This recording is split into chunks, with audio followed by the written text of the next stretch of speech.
Sahana bhavatu Sahanau bhunaktu Sahaviryam karavavahai Tejasvinavadhitamastu ma vidvishavahai. Om Shanti Shanti Shanti.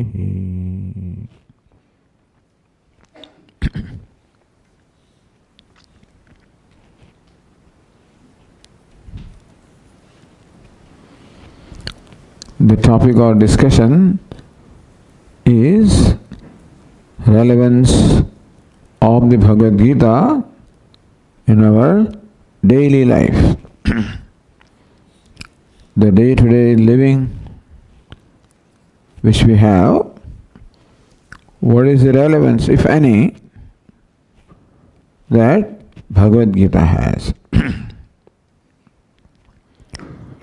Bhagavad Gita, we all know,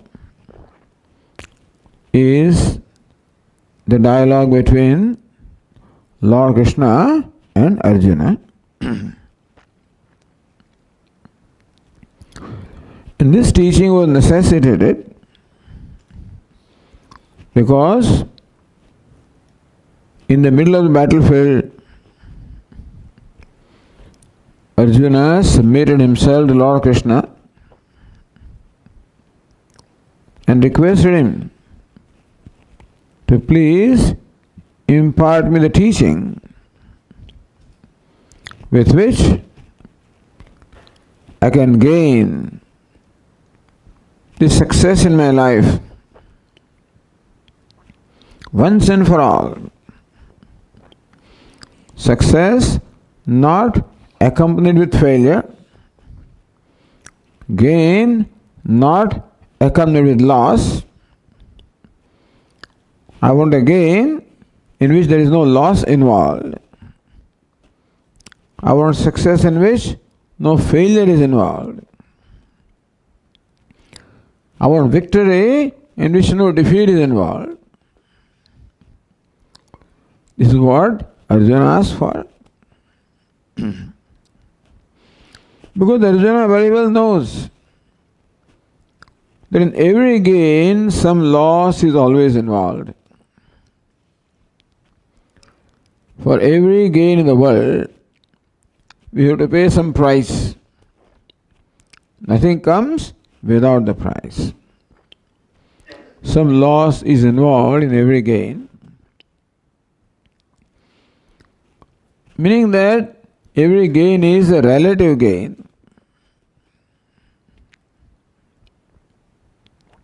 He wants absolute gain. He wants a gain which involves no loss. He doesn't know what that is.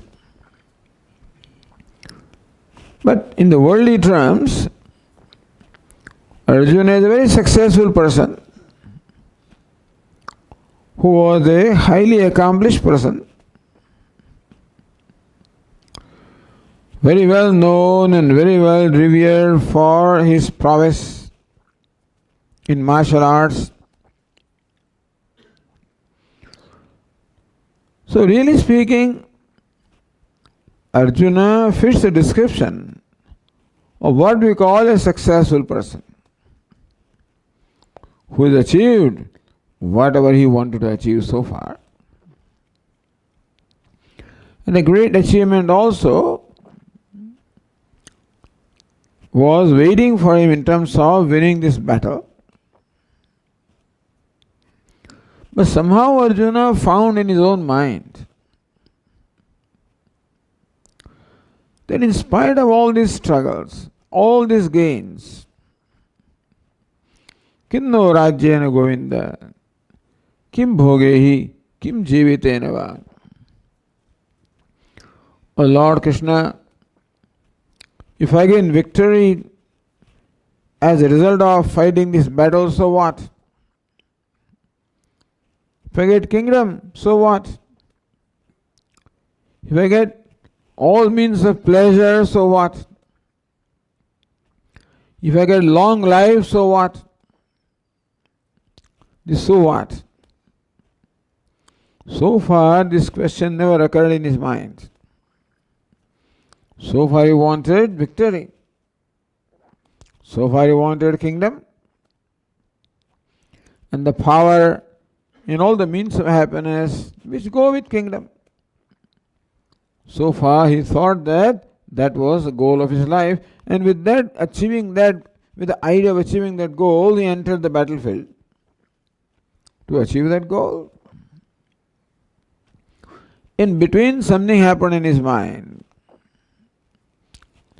and he discovered that that was not the true goal of life.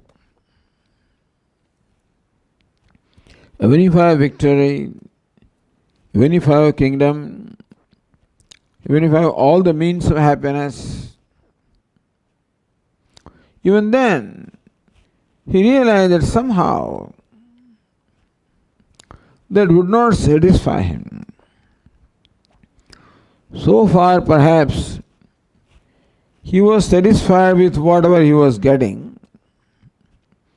But today he discovered that in spite of all these achievements,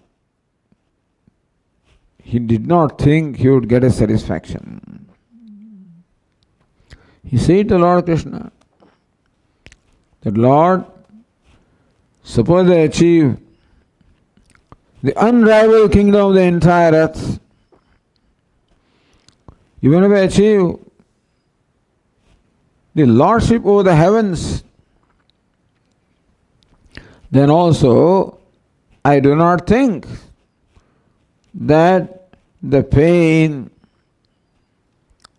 or the sadness which I am feeling inside, I don't think that all these achievements also can remove that pain.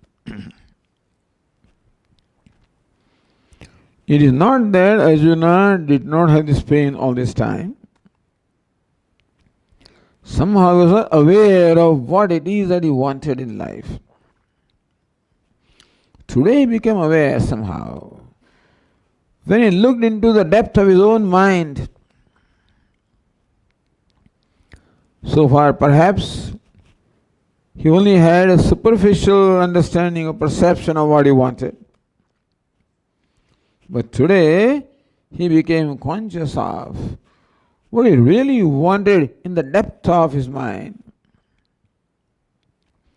What was the want behind all the wants? What was the desire behind all the desires? What was the true nature of success? He somehow became aware that what he had was not this. He wanted true success. He wanted total freedom from all inner conflict, from inner unhappiness. He wanted total freedom. Whenever desire is satisfied, we do experience freedom. We do experience sense of success. But then we realize that it is not an everlasting sense. It lasts for a certain time. We get used to that success, and then mind wants something else. What next? So this question, what next, always remains. He wanted an answer to that question, that there should be no next. At least this is what every human being wants. Usually we are not aware of what it is that we want. Usually we do not become conscious of that inner want in ourselves. But what Arjuna wanted today is what every human being wants. That I want a success which is everlasting. I want a gain in which there is no loss, no price to be paid. I want an achievement to make achieved which nothing remains to be achieved. That kind of achievement I want. And that is how he submitted himself to Lord Krishna. Please teach me about this. It is this question which was really the question of a human being who wanted to solve his fundamental need. We are all born with a fundamental need to be successful. We cannot accept failure. We are born with fundamental need for being happy. We cannot accept unhappiness. So Bhagavad Gita is Upadesha or teaching to fulfill this fundamental need on the part of every human being.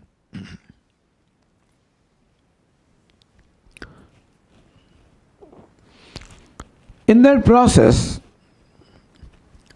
during these 3 days, we will try to take up those aspects which concern us in our day-to-day life.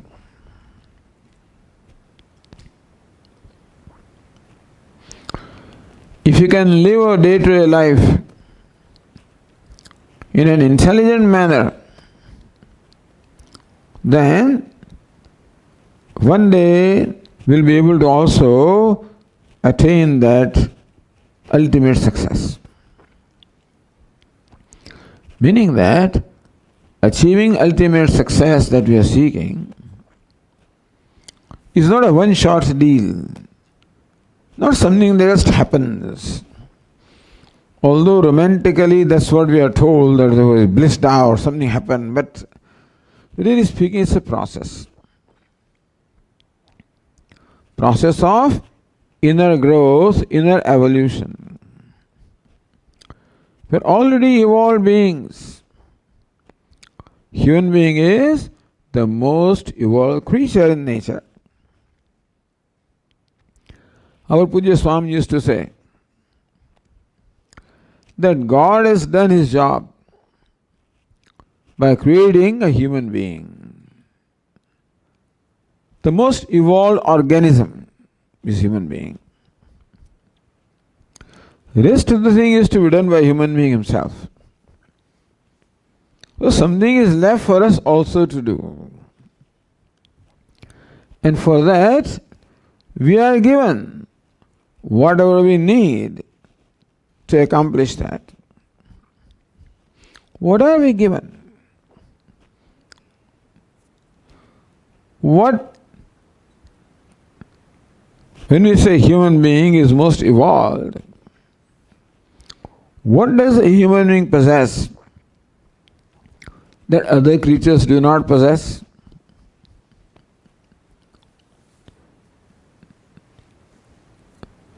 Number one, that we are self-conscious beings.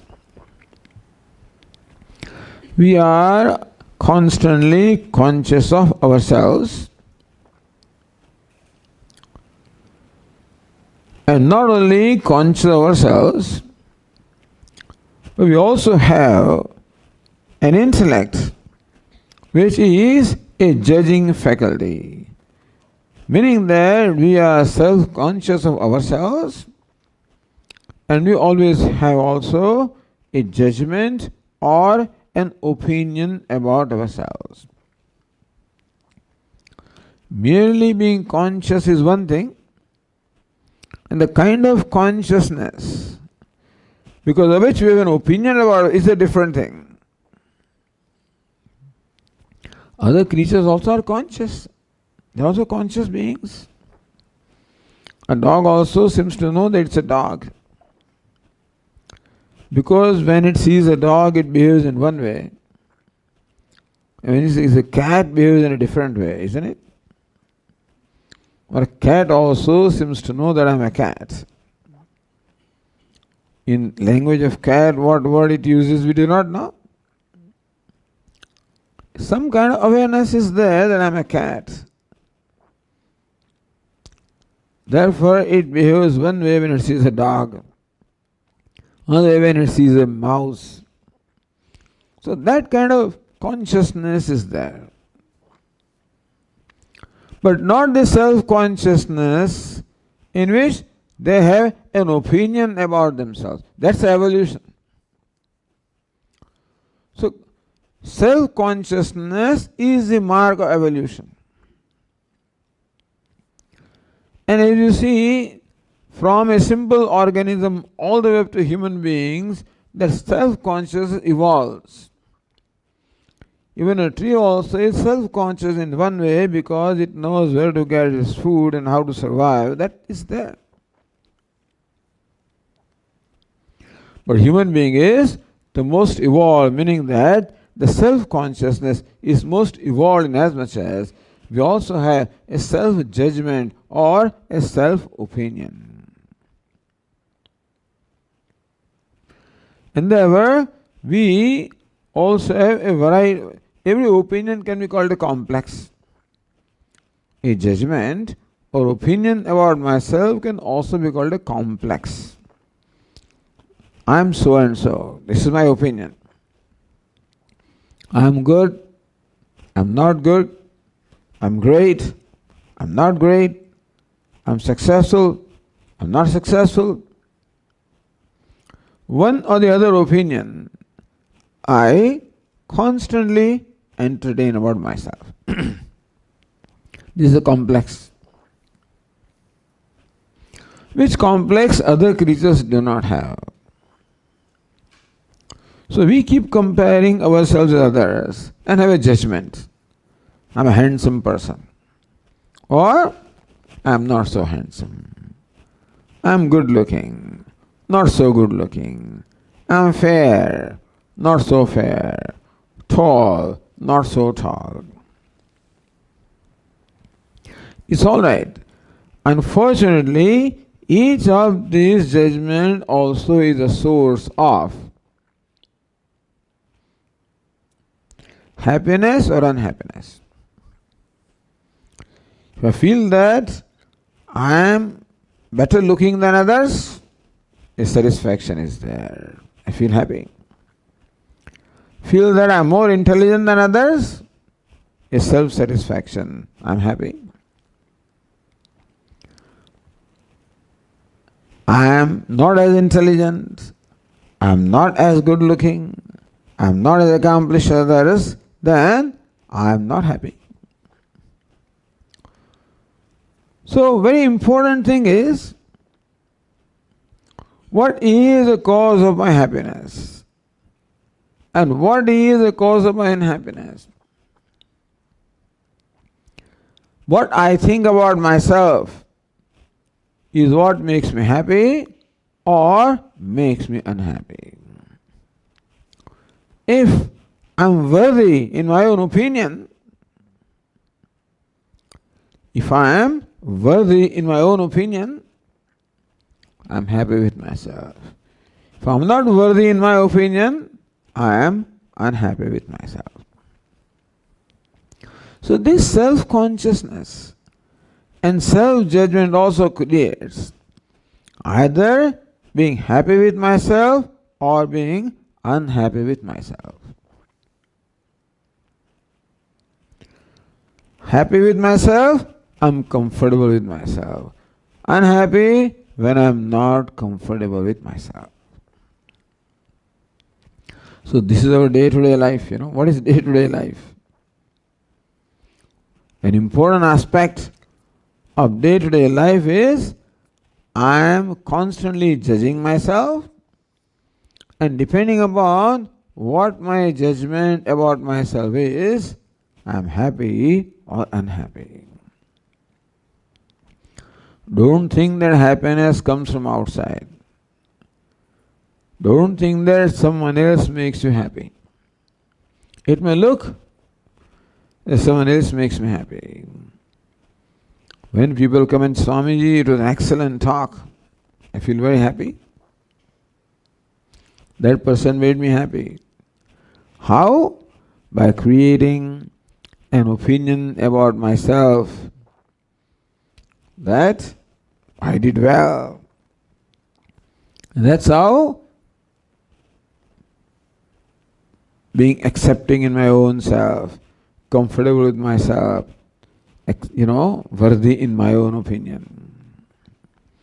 So you become an instrument in creating in me a favorable opinion about myself, or you can also become instrument in creating in me an unfavorable opinion about my own self. Swami, what is it? You just repeated everything that you talked last year. There's nothing new. Suppose somebody says.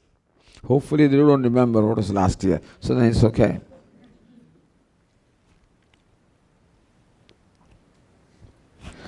People are uncanny knack of saying all kinds of things.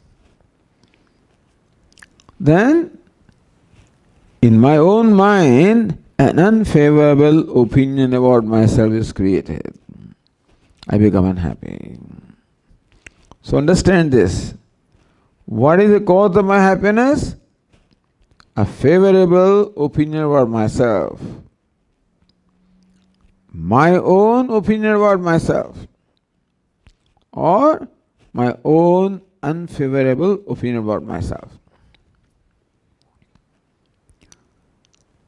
So therefore, day-to-day life, what should we do? How does Bhagavad Gita become relevant in day-to-day life? That we want success or we want happiness? If you understand what happiness is, what success is, then only we can understand the relevance of Bhagavad Gita. If you think that success is in being wealthy, famous, powerful, as I say. The wealthy, the famous, the powerful. If that is success, if that is a mark of happiness, then Bhagavad Gita may not have much to contribute. It also would have to contribute. Still, perhaps business schools can contribute more than Bhagavad Gita can. In terms of bottom line, how to create wealth, how to make more wealth, how to push ahead, how to go ahead, all kinds of formulas they'll give you. If that was a true source of happiness, then of course we won't need Bhagavad Gita. But unfortunately, being wealthy, famous, powerful, these three terms are always used. Wealthy, famous, powerful. Who are the people always respected by the world? These fellows. Wealthy, famous, powerful. And each one of us wants to be that. Wealthy, famous, powerful, as much as we can.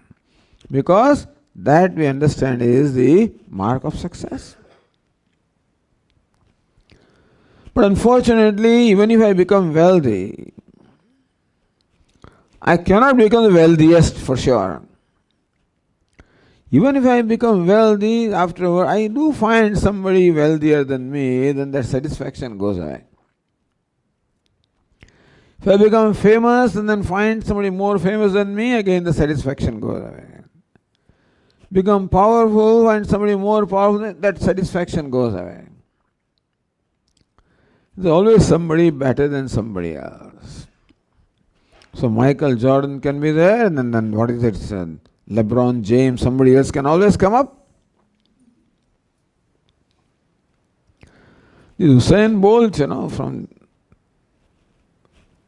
from where is he? He's from Jamaica. He's always watching. So I am the best in the whole world. He's very satisfied. At the same time, he will be watching all of his life. Now perhaps his time is over. He's, I think, crossed that age when he can now participate in the Olympics, etc. Because 4 years. So far, he's the fastest in the world. But you think that he will have satisfaction forever? In every Olympic he will watch who is the fastest fellow. And he has to pray in his mind, God, make sure that he is not faster than me.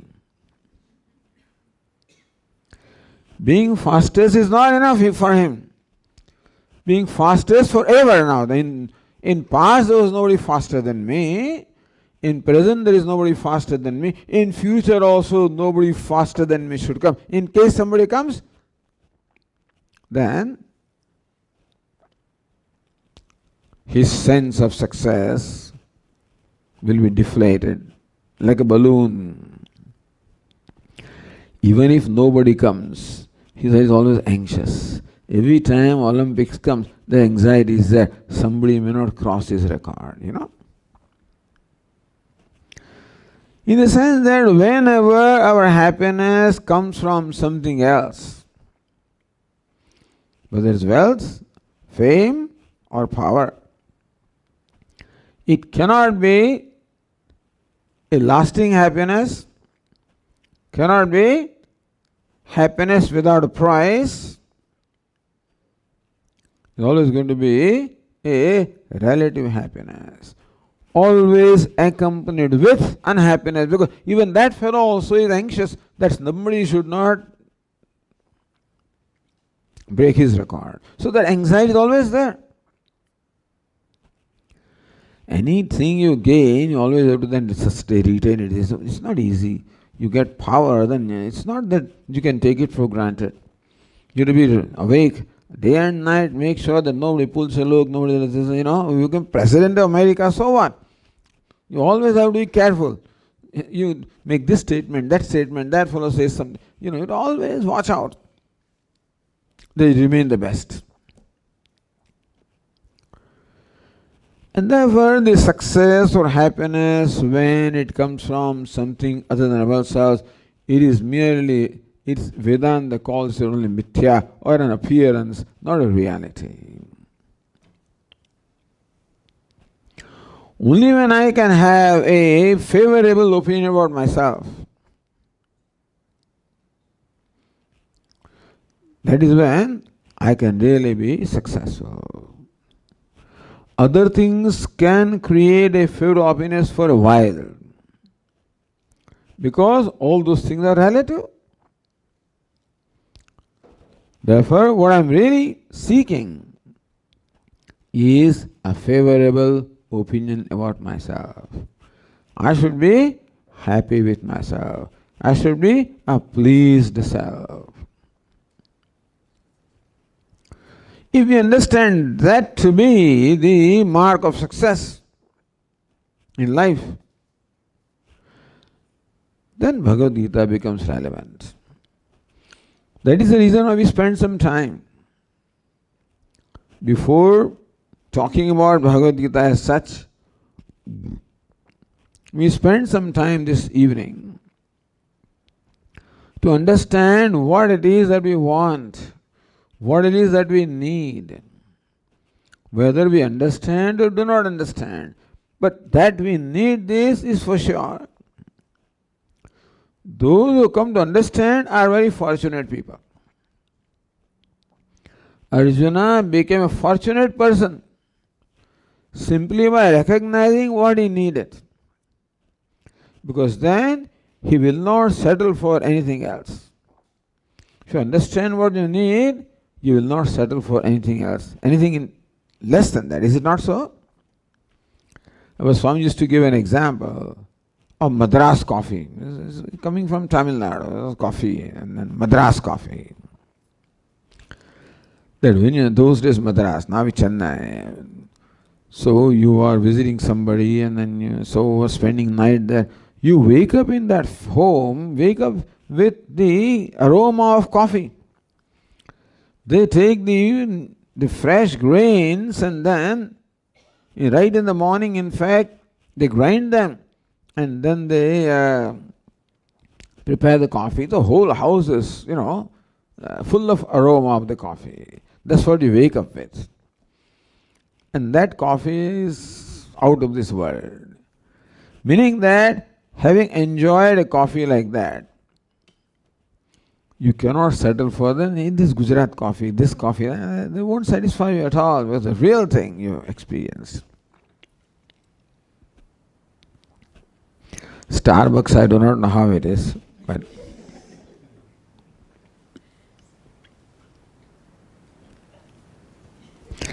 similarly, having recognized that what you are seeking is a lasting happiness, not just happiness coming and going. A satisfaction, a lasting satisfaction, not a satisfaction that comes and goes. Because what comes and goes always extracts a price. And if we really take every factor into account, then we find that perhaps the price is greater than what we get. We do not take into account all the factors. So we want something that comes without the price. How to discover that satisfaction, that happiness, that success from ourselves? Meaning that it has to be discovered from our own self. Even though the world thinks that success comes from fame, etc., but that's not so, because even that fame also can create favorable happiness about opinion. Then only I can be happy. Even if you get a raise, you're proud that I got a raise. And then you just discovered next day that your colleague had got 2 raises. Then that raise has no ability to make you feel good about yourself. So you want to feel good about yourself, pleased with yourself, comfortable with yourself, at peace with yourself, let us say. Bhagavad Gita presents this as the mark of happiness or success in life.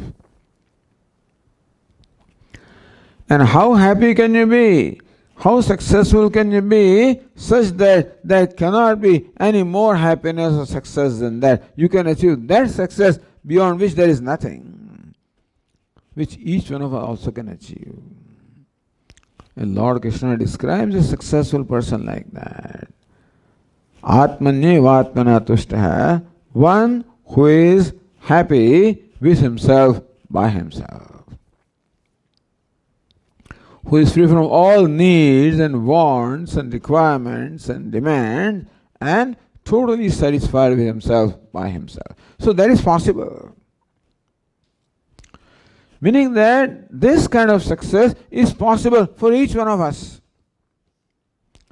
Success in the form of wealth, nobody can say. Whether wealth, fame and power, whether we can be successful in that terms, we do not know.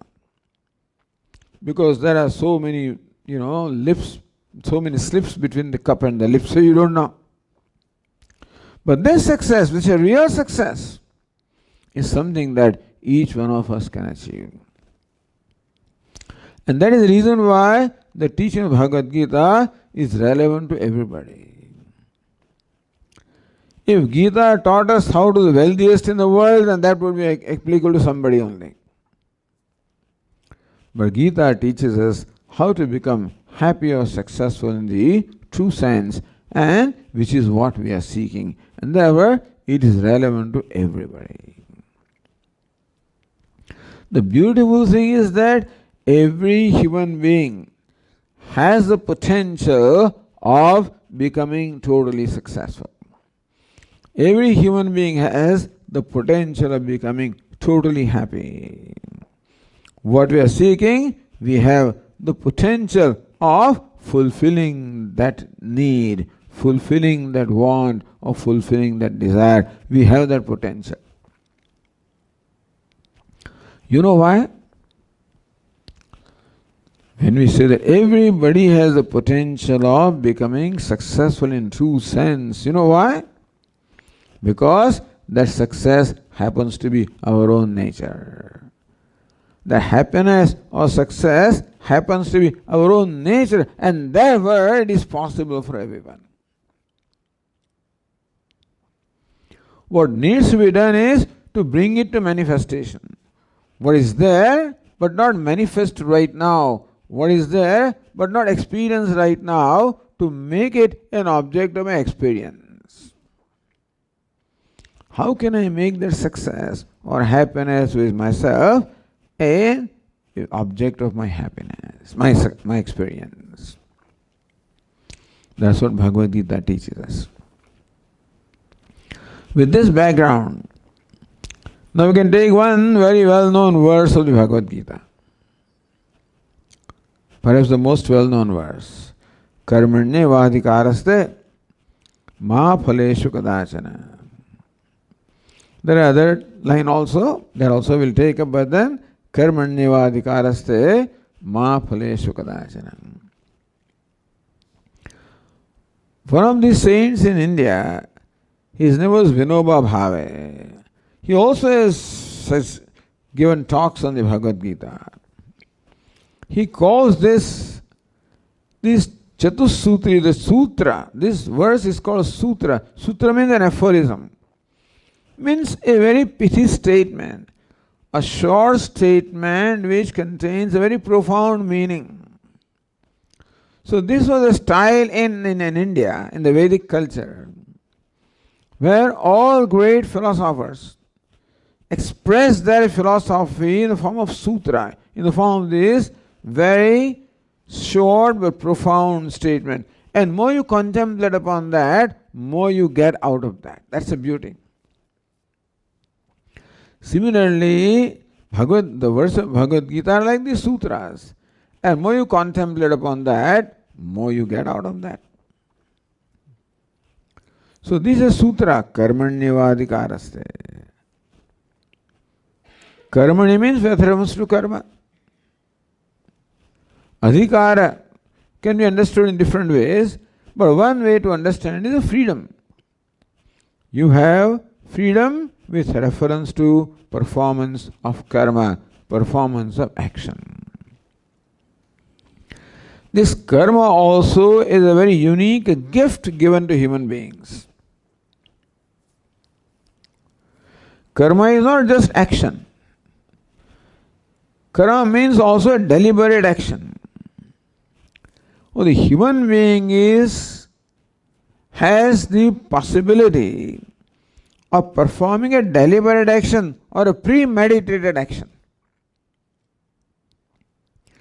Other creatures also act all right, but they do not have any deliberate action. They have what we call impulsive action.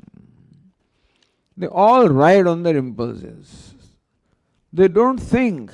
They just do on the spur of the moment. Whatever the nature says, that's what they do. Meaning that they are programmed to respond to a situation only in an impulsive manner. Fortunately, they are so programmed that they always respond correctly. They don't have the freedom to determine what to do, what not to do. Whatever their impulse tells is what they do. And is all right for them also. So when a dog barks, it is not a deliberate action. Dog doesn't think that, okay, now my master has invited the Swami this evening. So when the Swami is invited, then the host is very devoted.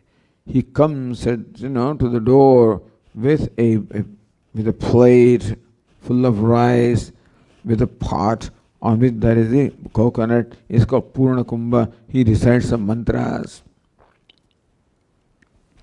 At that time, you know what the dog does? Dog starts barking.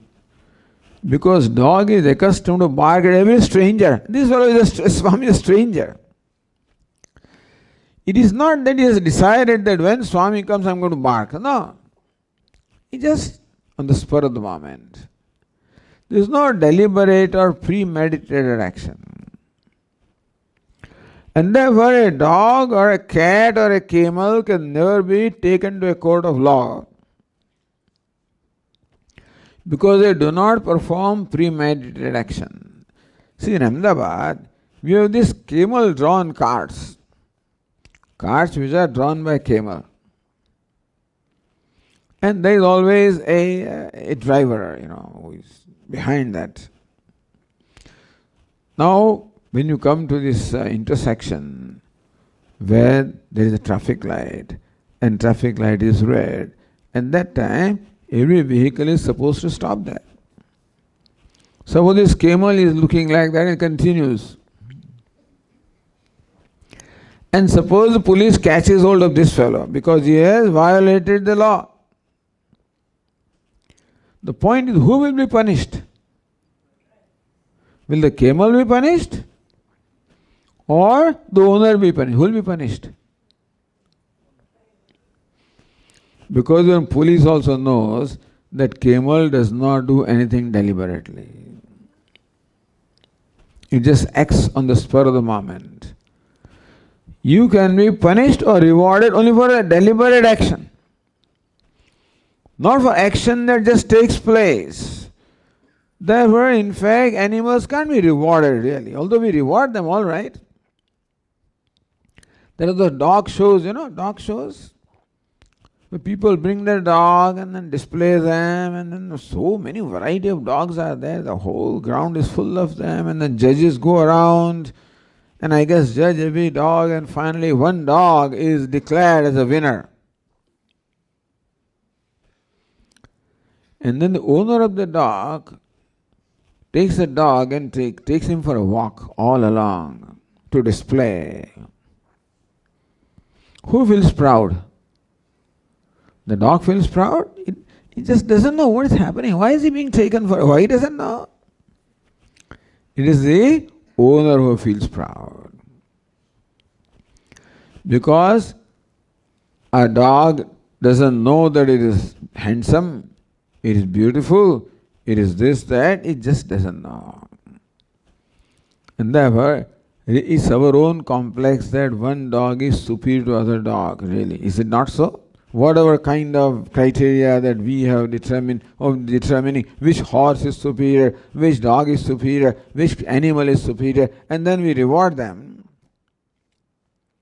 They don't know.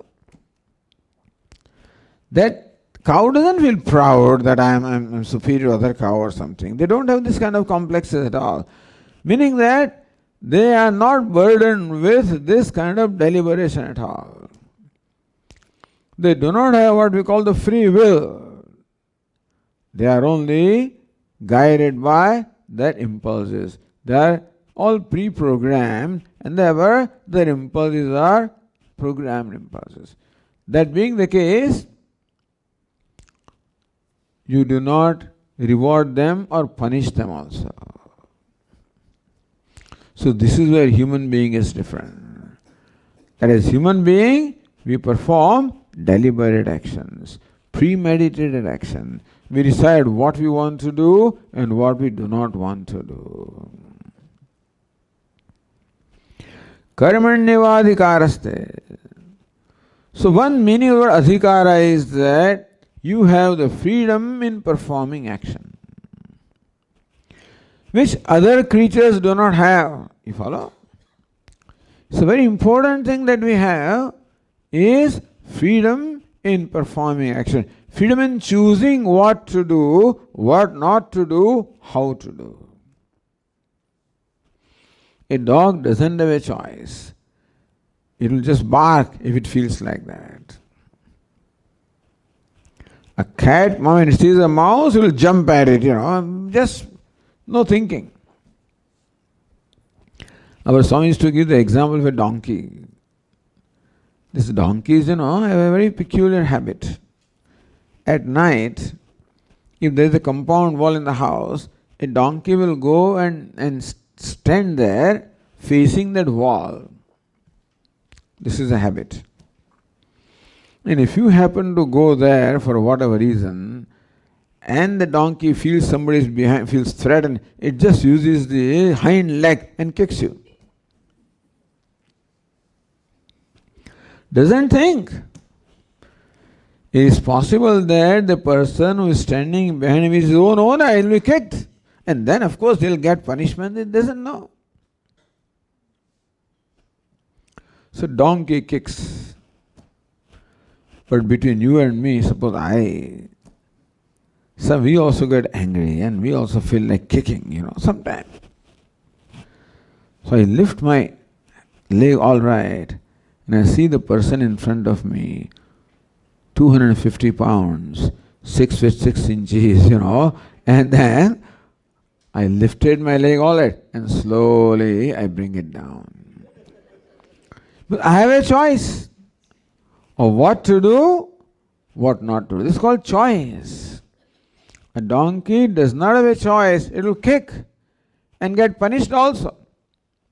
But he cannot think of consequences of his action, you see. Any creature other than human being cannot think of the consequence of their action and they will just do it on the spur of the moment. Whereas we can think of the consequences and that's how we make the choice. What to do, what not to do, how to do.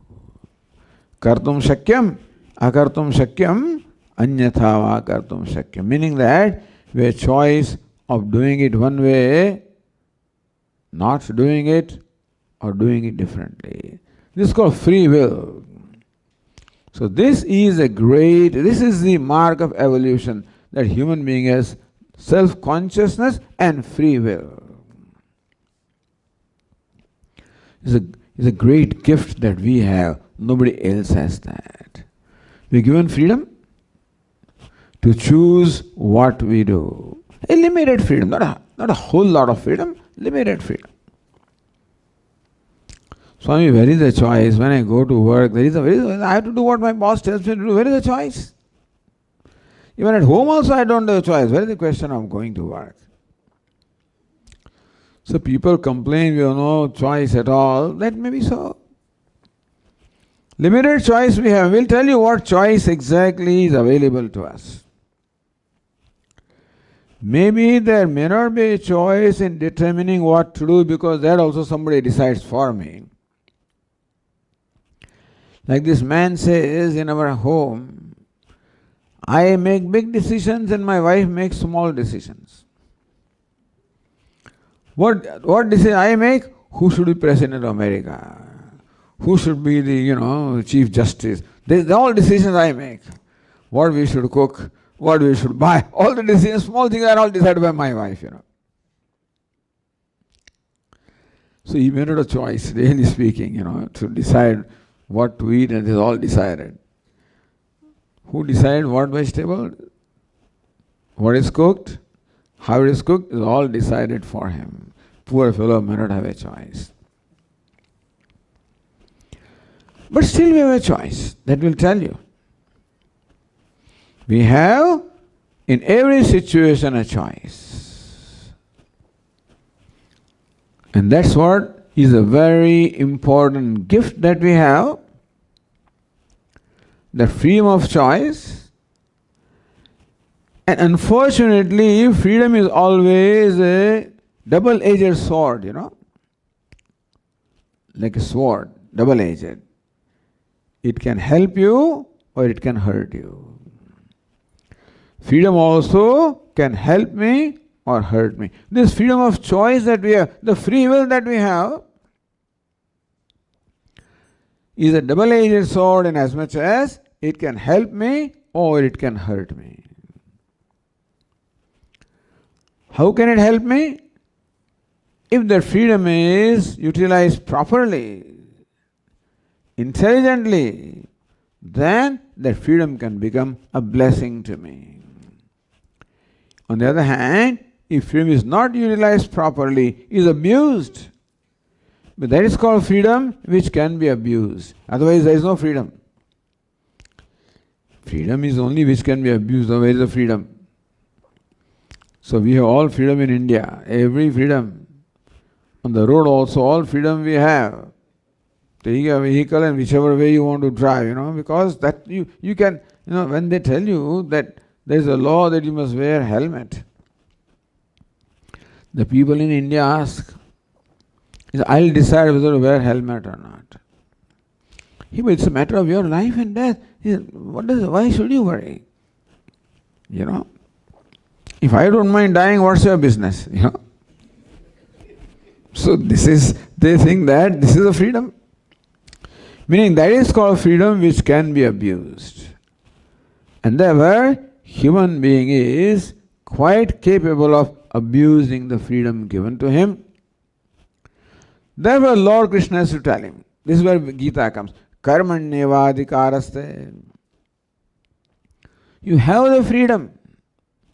Arjuna, you must use that freedom in performing proper karma. Here, the word karma means dharma. That you have adhikara, your freedom, only in performing the karma or actions which are in keeping with dharma. What is dharma? Dharma means righteousness. Subsequently, word dharma also means a certain sampradaya, like, Vaishnava, etc. But fundamental, or Hinduism, etc. But fundamental meaning of word dharma is order, righteousness. There is a righteous order in the universe. Everything in the universe functions according to order.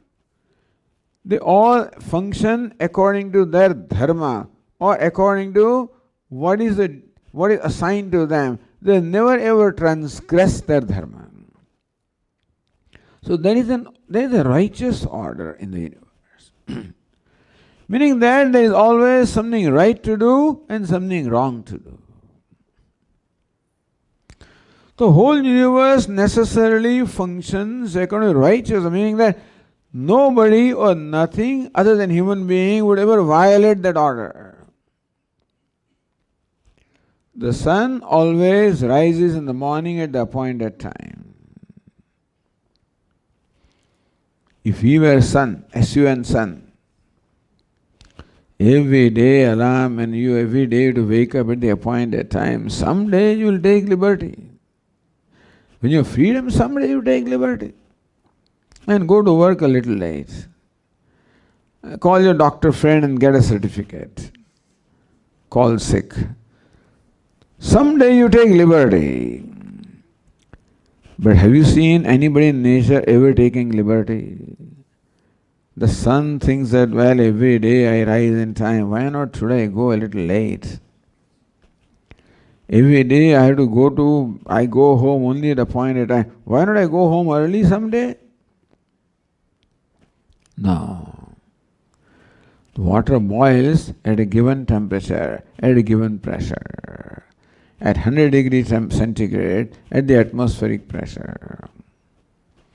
If we were water, we will get bored every day boiling 100 degrees centigrade, 100 degrees centigrade. So some days, today I want to boil at 90 degrees centigrade, 150 degrees centigrade.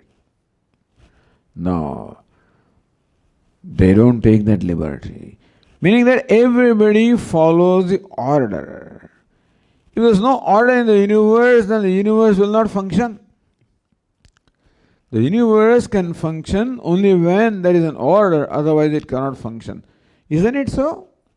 Or there will be no laws. We learned basic laws of Newton, that reaction and is equal and opposite to action, etc. The simple laws are there. If these laws did not constantly apply, then we cannot predict what will happen. Is it not so?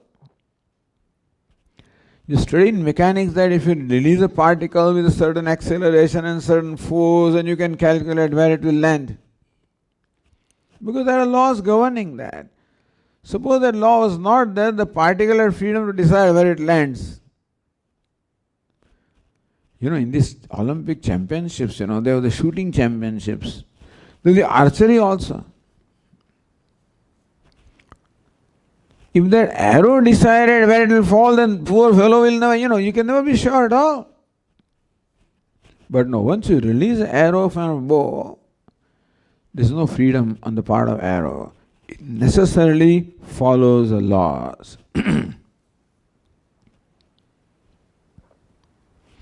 So this is very important.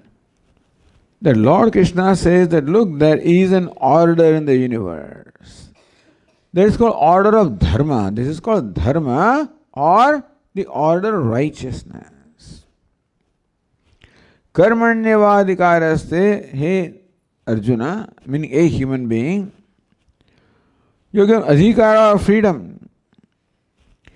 Because the freedom can help you or hurt you, therefore you need guidance. You need guidance or direction where it is possible to make a mistake. Otherwise, you don't need direction. There's only one road from point A to point B, just one road. You don't need a map. There's no choice. But if there are intersections, then you need a map. Is it not so? So that you can make the right choice to reach your destination. Similarly, every moment we are at an intersection. What to do, what not to do, how to do. What to do, what not to do, how to do. That choice being there, we need the guidance or GPS, to decide which is the right direction, which is the right choice, which is the right turn to make. People are very lucky. We many years ago there was no GPS that time. All we had were all these maps, that's all we had, big, big maps. And we had to study them, and mark out everything. And then somebody has to hold that map. Because the driver cannot look at the map and drive at the same time. Someone says, okay, now take this exit. And some of you miss them because those days, things also, even science also, were not as orderly as they are today. But now your GPS and all, you plug in, name of the city, street address, pin code, zip code, whatever. We need somebody to tell us which choice we should exercise, because we can exercise other choices. When you come to intersection, you can take any one of the three directions. Therefore we know which one to take, which will take us to our destination. So this is where the right choice comes. Arjuna, because you can make wrong choice. And by making wrong choice, because you can hurt yourself, otherwise nobody bothers. You can wind up someplace ultimately and then you can go into a ditch, it is possible. Because you can make a wrong choice, and you can wind up in a ditch, which we see many, many people winding up in their life in a miserable condition. You start with making just one wrong choice, you just wanted to try one cigarette. Because your friends are smoking, and you are a teenager, you just wanted to see how it feels. One cigarette. And then two, and then three. And soon before you realize, you become addicted to that. Because by making a wrong choice, you can get addicted and hurt yourself. Cigarette may not be so bad, but alcohol is very bad. Become alcoholics and you can get ruined completely. They say alcohol is worse than even the drugs actually. Most amazing thing is alcohol is a drug and it is permitted. Other things are not permitted, Heroin and cocaine and stuff like that are not permitted, thank God. But this one is permitted. It's not much different from that. You can get equally addicted and it can destroy you. Maybe death may be slower and destruction may be slower than that, but people ruin themselves. We can see that. How by making wrong choices, people ruin themselves. It's possible. Therefore, making right, this is right, very important. So Lord Krishna says that, Karmani, you must make a choice always in keeping with dharma. First meaning of the word karma is dharma. Karmanyevadikaraste, your freedom in making the choice of performing karma or an action which is in keeping with dharma or righteousness. Swami, how do I know what is dharma? Here by dharma we mean the fundamental order. How do I know? That is why we are given the values. As Yoga Shastra would tell us that in Bhagavad Gita says, in many places in Bhagavad Gita, we are taught the values. Amanitvam. In the 13th chapter, there are 20 values Lord Krishna teaches. Amanitvam, Adambhitvam, Ahimsa, Kshantihi, Arjavam. Ahimsa, non-violence. Kshantihi, forgiveness. Arjavam, straightforwardness, honesty. Amanitvam, humility. Adambhitvam, honesty. Non-pretentiousness. All in 16 chapters, so many values are given. Ahimsa, Satyam, Akrodha, Tyagaha, freedom from anger, etc. Even if they don't, so these values.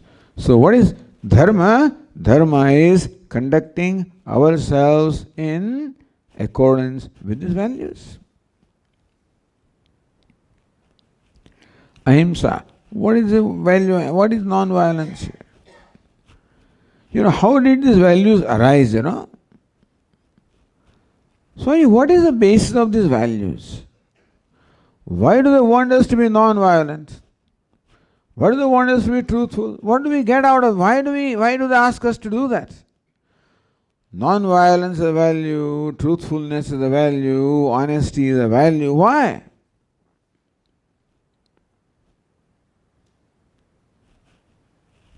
Any idea? Why do they teach us to be non-violent? They teach us to be truthful, teach us to be honest, or teach us not to be opposite, not to be cruel, not to steal, not to cheat. Why do you think they teach us these values? Do you think that we have anything to do with those things? Very much so. Very interesting that we are all born with the basic awareness of these values. The simple value is this: we should not do unto others what we do not want them to do to us. In Mahabharata, this statement comes: Atmanah pratikulani paresham na samacharet. What you do not like, you should not do unto others. Meaning also that what you like is what you should do unto others also. Oh, thank you, Swamiji. So this wife says, I should do what I like to them. I like Kerala, and therefore every day I'll cook. That's not what we mean, Like is not that like and dislike. That's called preference. But there are basic likes and dislikes that we have, How our basic likes and dislikes become manifest will be very interesting if we just look at our own self. And particularly if we ask ourselves, how do we like to be treated by others? We are all in agreement in one thing, in how we like to be treated by others. We like others to be kind to us. We do not want them to be cruel to us. No exception, hopefully. Everybody wants others to be kind to them, not cruel to them. I do not want to be hurt. No living being wants to be hurt. We do not want to be hurt by others. At the physical level or even at the emotional level also. Don't want to be hurt. I don't want others to steal what belongs to me. Isn't it so? I don't want others to insult me. I want others to be kind to me, compassionate to me, forgive me. If I make a mistake or commit a fault, I don't want to be punished. I want to be forgiven. We are all in agreement. I don't think anybody wants to be punished. or anybody wants to be hurt. Sometimes somebody says, no, Swami, I want to be hurt. So, our Swami used to ask a question, does anybody want to be hurt here? Anybody wants to be hurt? Nobody would want to be hurt. That he would make a point, so nobody wants to be hurt. And thus this proves the point. In one audience, somebody said, yes, Swami, I want to be hurt. So then Swami was confused, so you want to be hurt by others? Says, yes. But fortunately, other people told Swamiji, don't take him seriously. There is some problem here. Meaning that he has some problem inside. Let us put it this way, that no normal person wants to be hurt. No normal person wants to be cheated, to be lied to have something stolen from him. All normal people have the same kind of expectations from others. Is it not so? That shows what values we have. We do not want others to violate us. Violate our rights, fundamental rights, human rights, right of freedom. We don't want them to violate them. We may put up with it is a different thing. We do put up with them. What can we do? Swami, my boss every day insults me. What can I do? Nothing. Because we have no choice. But inside I do not want that. If I had my way, I certainly would not want to be violated, to be hurt, to be insulted. Nobody wants. I want others to be kind to me, compassionate to me, loving to me, understanding to me. That also we want. So then, simple rule is it. We should not do unto others what we do not want them to do to us. And we should reach out towards others the way we want them to reach out to us. Simple dharma. Our Swami used to call it common sense dharma. Common sense, because everybody has this much sense, fortunately. This common sense is given to everybody. Whether we are educated or not educated, this common sense everybody has. If somebody did not have that common sense, Swami said it's a manufacturing defect. To manufacture a human being, a self-conscious being with free will, and not give this consciousness of what I want, then there will be a lot of problem. Because right now, I know what I want. Other part of that consciousness is that I am very clear about how I want to be treated by you. Unfortunately, I also know that you also want to be treated by me in the same way. That is the other part of consciousness. I am very clear about how I want to be treated by you, and I know that you also expect me to treat you in that manner. You know what what does that do? That creates in us a conflict. If I wind up saying something, sometimes of anger, I may say something which hurts the feeling of others. Later on I regret. I said, hey, I feel bad. I feel guilty that what I did was not right. Meaning that whenever we find ourselves doing something which in our opinion is wrong, then we feel guilty. This guilt also is unique to human beings. No other creature has a sense of guilt. You see, while even walking, sometimes you find that some creature is crushed under your feet, you feel bad. You don't want to hurt anybody. You wind up hurting. Then you feel guilty. That is a conflict in my mind. But imagine a cat sees a mouse, makes it its breakfast. Do you think cat has any guilt in that? Do you think so? It's a very interesting question. Do you think cat has a sense of guilt? Cat feels that it did something wrong? No? But we, even if wind up killing one ant, he will feel bad. And a cat can make, they say, a cat having killed 100 mice, now it goes to Hajj. So this is a Hindi saying. Meaning that in spite of killing all these mice, the cat does not seem any conflict at all, no sense of guilt, no sense that I did something wrong. Is it not so? You think cat has a guilt? If cat felt that what it did was wrong, next time it cannot kill the mouse, is it not? The fellow will be hungry. Then what will happen to cat? It cannot survive. If cat felt guilty, it could not survive. If any creature felt guilty, it could not survive. We see sometimes these lizards, house lizards, and there are in the monsoon, there are all these moths, all these little flying insects, keeps on catching them one by one. Feels nothing about it. If it felt guilty, then it could not have its food, in which case it cannot survive.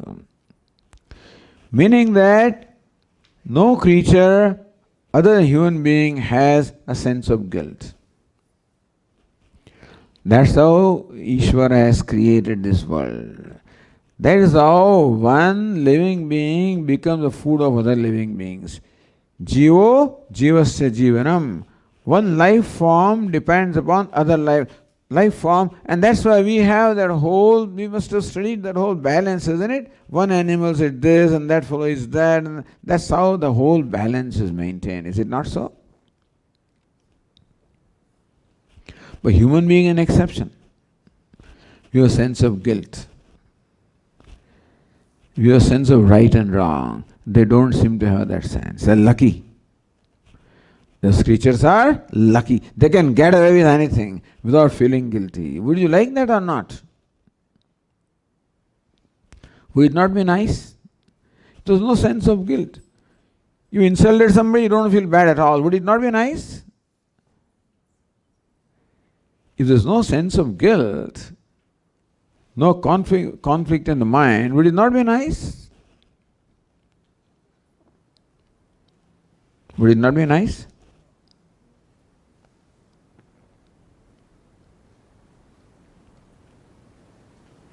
Would be nice? No sense of guilt? No. This guilt, of course, is a source of lot of unhappiness, but in a way it's a great gift. Pain is a great gift given to human being. What kind of pain? Mental pain. Physical pain may not be a gift. But the mental suffering that we have, no other creature has that kind of mental suffering.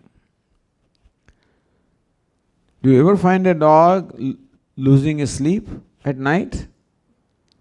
The dog could not sleep because it was worried, the anxiety was there, worry was there. No worries, no anxieties, no guilt, no hurt, no sadness, no depression. Depression is a unique thing, typical thing about what? Human being. There cannot be a depressed dog or a depressed cat or a depressed, Could there be? Yes, Swamiji.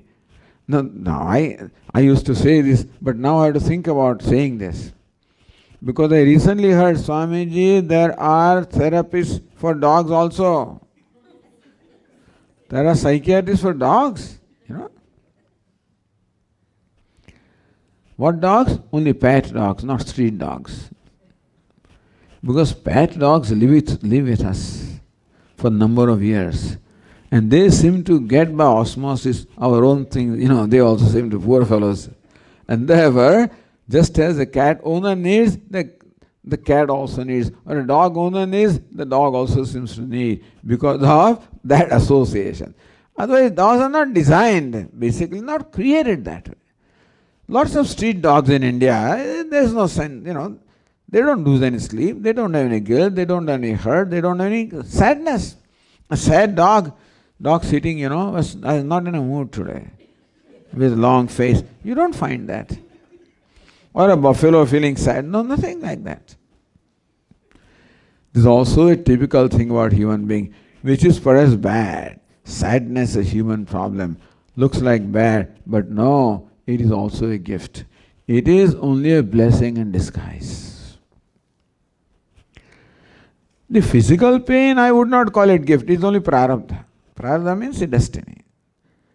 That when birth is there, death is there, then body is there, old age is there, disease is there, this is an unfortunate thing or fortunate, whatever it is. We can avoid it to some point, but beyond a point we cannot avoid that. But as far as mental agony is concerned, sorrow is concerned, sadness is concerned, that is a typical thing of human being. Only human being can feel sad or sorrowful. In that sense, human being is the most unhappy creature in the universe because he alone can feel sad or sorrow. So human life is full of sadness and sorrow and unhappiness. Is that desirable or not? Is guilt desirable or not? Is hurt desirable or not? Is sadness desirable or not? Is desirable provided we understand and we grow out of that. You know what? We think that unhappiness, sorrow, sadness are all worldly problems. Swamiji, mother-in-law does this, daughter-in-law does this, father-in-law does that, my boss does this, my neighbor does this, and stuff like that. We think that it is other people who make us sad or unhappy or sorrowful. Not really. We ourselves make ourselves sad or sorrowful. And we have all kinds of solution of sadness. You take this pill and that pill, or you can, different things they teach you, I guess, in therapy. Get angry, then punch this and do, stuff like that. But there are no solutions. There are no psychological solution of sadness. This looks like a big statement. Because sadness is not a psychological problem, it is a spiritual problem. The human sadness or sorrow is not simply a psychological problem, it is a spiritual problem. And therefore, the solution must be a spiritual solution and not a worldly solution. Worldly solution can help us. Have a cup of tea, watch TV, have some distraction, have some game, go for a vacation, take walks, do pranayama, do this, that. It may help. It gives some relief. But nobody can solve that problem. Because it is a spiritual problem. And therefore, a spiritual solution. That's what Bhagavad Gita comes in. Provides us a spiritual solution for the problem of human sadness. For that, we must realize that there is sadness in me and I need to solve that problem. Arjuna discovered that sadness and realized that all solutions that he had applied so far were not effective and that he needed some fundamental solution to that problem, and that's how he appealed to Lord Krishna, who provides a spiritual solution. So understand that we cannot be free from sorrow by merely all these worldly adjustments. That buy a new house, buy a new car, get a new job, do this, change that. We keep doing that. People think that spouse is a problem, change that also. Job is a problem, change that also. House is a problem. Swami, after coming to this house, is a problem, change the house. Okay. This vastu is door in the wrong direction, is in the wrong place. Somebody will tell you.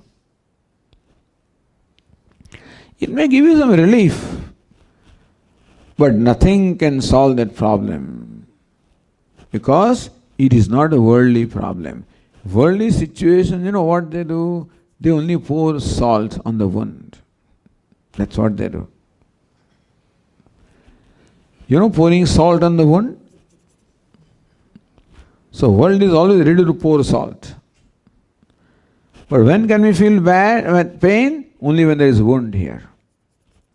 So world can pour the salt, but the wound is within ourselves. That is why all those worldly situations can make us unhappy, because the basic wound is within. If that is not there, world cannot, they can keep on pouring salt, does nothing at all. So that's what Bhagavad Gita provides. And the first thing is karmanyevadikaraste. The first step is this. Arjuna, you have the freedom, exercise the freedom in choosing karma or the dharma or the righteousness. Make sure that your actions are in keeping with dharma or righteousness. That the first step that Bhagavad Gita teaches us. Will continue tomorrow. Om Purnamadah Purnamidam Purnat Purnamudachyate Purnasya Purnamadaya Purnameva Vasishyate. Om Shanti Shanti Shanti. Hari Om. Shri Gurubhyo Namaha. Hari Om.